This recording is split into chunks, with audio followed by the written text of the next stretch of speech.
आइए दोस्तों, आज हम जानेंगे कि आप अपनी वेबसाइट का TAPA और स्पैम स्कोर किस तरह चेक कर सकते हैं, और उसके लिए आज हम मौजबार टूल का यूज़ करेंगे। चलिए अब मैं बताता हूँ आपको मौजबार कैसे इंस्टॉल करते हैं। सबसे पहले आप क्रोम एक्सटेंशन में जाइए।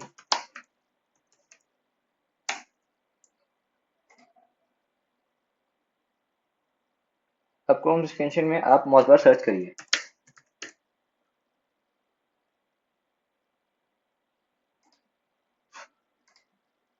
फिर ऐड टू क्रोम करके इसे इंस्टॉल कर लीजिए और हो गया।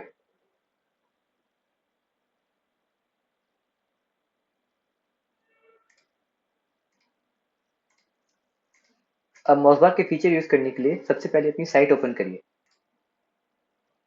मौजबार आइकन पर क्लिक करें और आपके सामने नए ऑप्शंस आएंगे। मौजबार का सबसे इंपॉर्टेंट फीचर है पेज एनालिसिस। इससे आप अपने वेब पेज के domain authority, page authority, backlinks और ऑन पेज एलिमेंट्स जैसे टाइटल टैग्स और मेटा डिस्क्रिप्शन का एनालिसिस कर सकते हैं। तो दोस्तों, मौजबार का इस्तेमाल करके आप अपनी वेबसाइट का SEO परफॉर्मेंस इंप्रूव कर सकते हैं। तब तक के लिए thank you, and please like, share and subscribe our YouTube channel.